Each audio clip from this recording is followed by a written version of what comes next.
Ce soir, je décide de faire une nouvelle vidéo sur ma chaîne YouTube pour finaliser la leçon sur structure algébrique. Voilà, j'avais dit dans une de mes vidéos que je vais expliquer la notion de anneau et de corps. Voilà, donc c'est pour ça que je fais cette vidéo pour vous expliquer. Ok, on va commencer par anneau.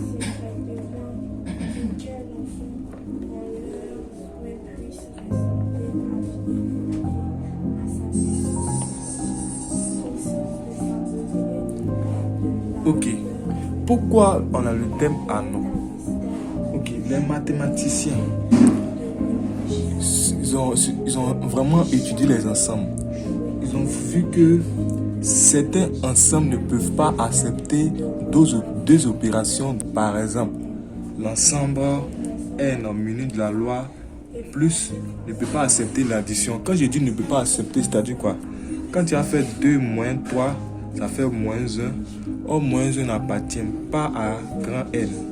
On voit que la soustraction n'est pas une loi de composition interne dans l'ensemble de nombres entiers naturels. Ou bien N n'est pas stable pour la loi moins. Donc les mathématiciens, ça les inquiéter. Ils veulent créer, ils veulent avoir des ensembles qui acceptent 2 opérations. Donc c'est pour ça qu'ils ont introduit la notion d'anneau. Anneau, c'est tout simplement un ensemble qui est muni, c'est-à-dire qui est doté de 2 lois. Voilà. Maintenant, quelles sont ces lois? Tout simplement l'addition et la multiplication. Donc, je vais donner la définition maintenant. Dans cet exemple, je dis soit A muni de la loi plus E la loi muni de la loi plus E la multiplication. Je dis c'est un ensemble. Donc, on dit que cet ensemble-là est un anneau. Voilà, pour que tu sois un anneau, il faut respecter ses propriétés. Est un anneau si et seulement si. Si et seulement si tu respectes ses propriétés. 1. Il faut que la multiplication soit une LCI dans A. Voilà. Autrement dit, c'est-à-dire que je prends 2 éléments de A, quand je les compose,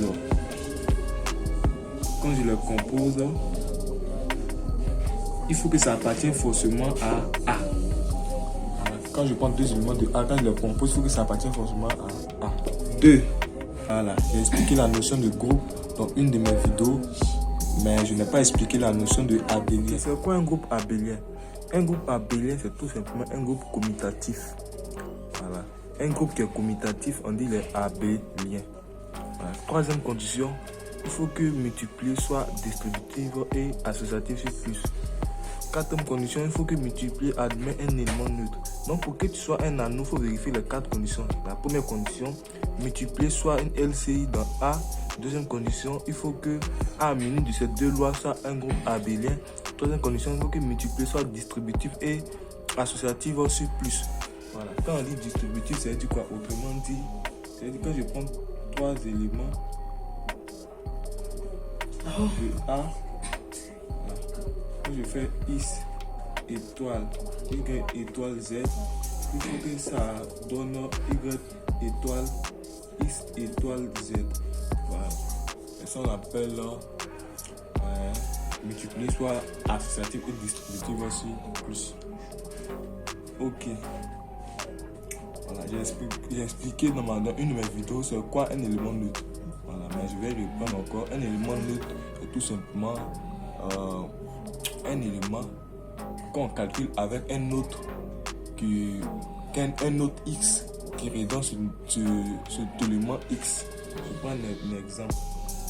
4 fois 1 égale à 4. Notre X ici c'est 4. Pourquoi? Parce que quand on calcule 4 avec 1, ça redonne toujours 4. Donc on dit 1 est un élément neutre. Maintenant tu vas préciser un élément neutre pour quel ensemble.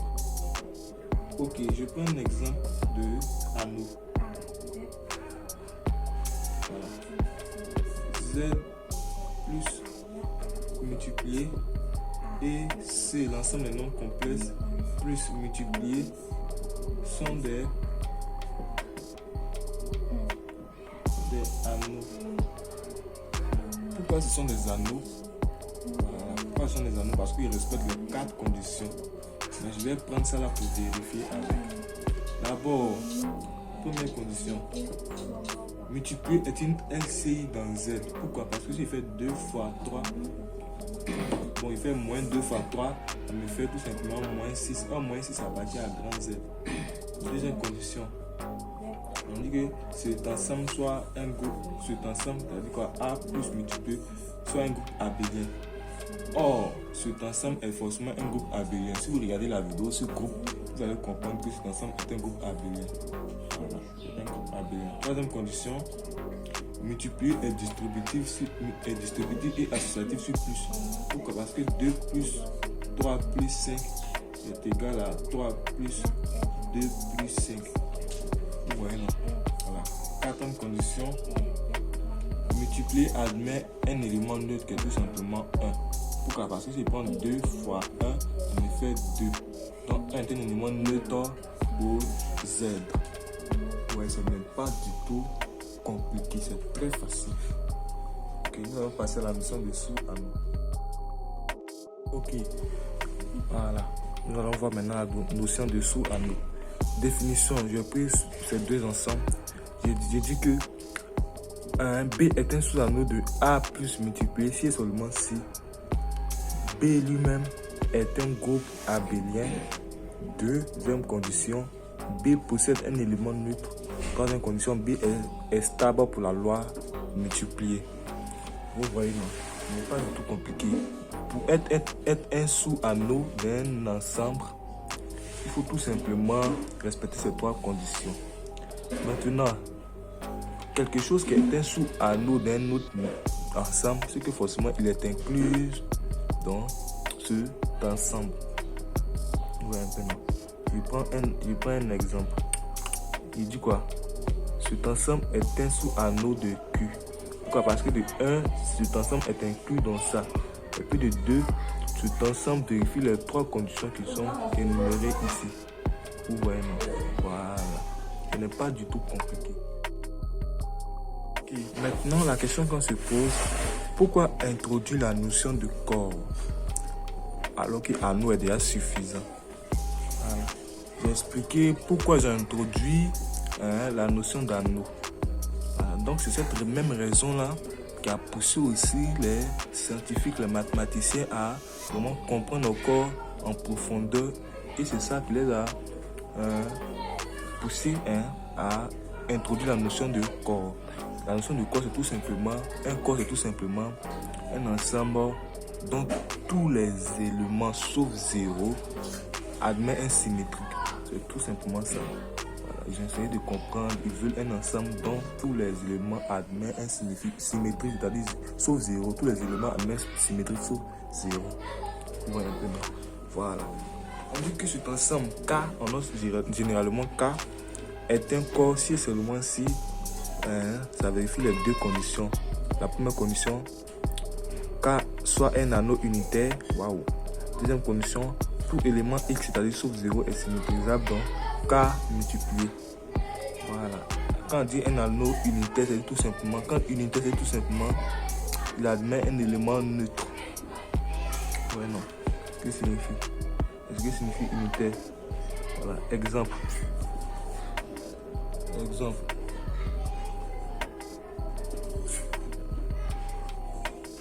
Cet ensemble Q plus multiplié est un corps. Voilà. Pourquoi? Parce qu'il vérifie les 2 conditions qui sont sur votre écran.